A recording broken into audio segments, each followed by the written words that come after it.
barasaabka gobolka Tuureer Maxamuud Cali Salebaan Ramaax ayaa waxa uu si rasmi ah shaaca uga qaaday in gebi ahaanba xukuumadda ay xidhay isla markaasina la burburin doono kawaankii hore ee xoolaha lagu qali jiray magaalada Burco waxaana uu gudoomiyuhu ku sababeeyay xaalad caafimaad maadaama uu gobolkan Tuureer ka dilaacay xanuunka shuban biyoodku sidoo kale barasaab Ramaax ayaa waxa uu diray bulshada gobolkan Tuureer baaq culus oo ku saleysan ilaalinta nadaafadda si looga hortago xanuunka shuban biyoodka maanta oo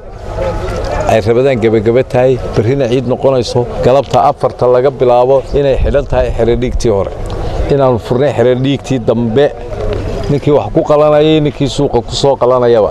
halkaasi ayuun baa loo asteeyay meel wax lagu qali karo waxaan u sheegayaa dadweynaha iyo kuwa guryahooda ku qalanaya xoolaha way taqaanino xoolo badan baynu qalanaa had iyo jeer maalinta ciidda in qof waliba qashinka neefka ka soo baxay uu sidiisa isaga basriyo xul saaro inaan wadooyinka lagu soo daadin inaan lagu ridin meelaha qashinka in dooxa la bartay laga daayo waxa cudurka aynu la dagaalamayna wuxuu daba socdaa qashin xun buu daba socdaa marka waxaan farayaa maadaama ay tahay in aad iyo aad runtii loo dadaalo maadaama xanuunka wali jiro tamaha in la isdhigto waliba hadda dee huleeladii waxa laga wada cunayaa faraxalkii koobabkii shaaha ayaa la isugu imanayaa kor buu u kacayaa haddaynaan reer Burco dadaalin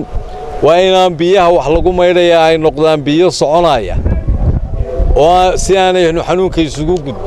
waa inaynu iska daynaa baaldiyadan hay'adii lahaana waan wada farnay Khalid Bakayle fogaana raga xorta Star TV Burco.